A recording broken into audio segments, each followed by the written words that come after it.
মাগুরার ফুল হয়ে আসিয়া আসলো বাপ্পা মজুমদারের কণ্ঠে। মাহমুদুল খালিদের কথা ও সুরে মাগুরার সেই শিশুটিকে নিয়ে গাইলেন বাপ্পা মজুমদার।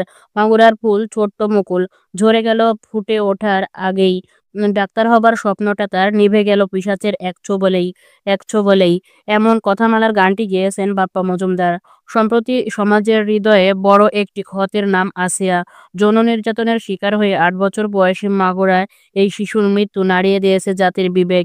সেই আসিয়াকে নিয়ে গাইলেন দেশের জনপ্রিয় সঙ্গীতশিল্পী বাপ্পা মজুমদার।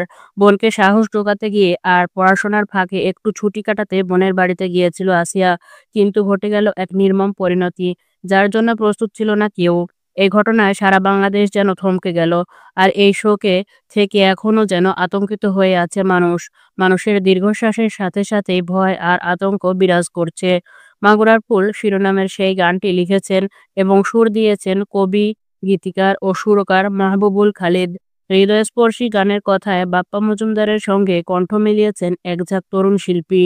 তবে আসিয়ার আত্মীয়-স্বজন, প্রতিবেশীর সাথে সাথে দেশের মানুষদেরও মনে হাহাকার, যে কেন এখনো অপরাধীদের বিচার হচ্ছে না।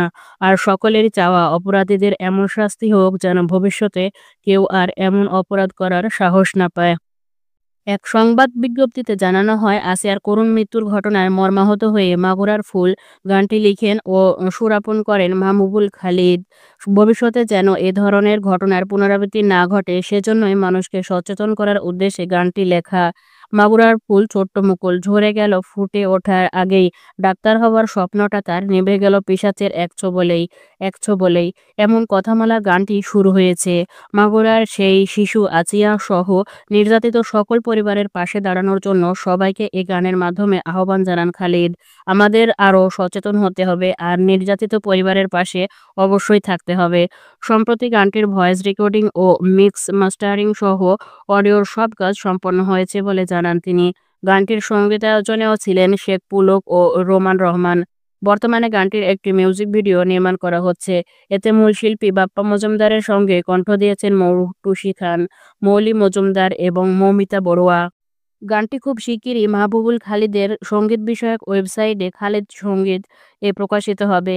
একই সঙ্গে খালিদ সঙ্গীত ইউটিউব চ্যানেল এবং ফেসবুক পেজ এবং মাহবুবুল খালিদে ফেসবুক পেজ সহ বিভিন্ন মাধ্যমে প্রকাশিত ও প্রচারিত হবে। আমাদের সন্তানদের নিয়ে আমাদেরই হতে হবে আরও সচেতন, যেন আর কোনো আসিয়াকে এভাবে অকালে প্রাণ দিতে না হয়। এরকম তথ্যপূর্ণ আরও ভিডিও পেতে চ্যানেলটি এখনই সাবস্ক্রাইব করুন এবং ফেসবুক পেজটি ফলো দিয়ে পাশেই থাকুন। এবং আসিয়াকে নিয়ে এই গানটি নিয়ে আপনার কি মতামত? গানটি কি সত্যিই সচেতনতা বাড়াতে সাহায্য করবে? আপনি কি মনে করেন? কমেন্টে জানান।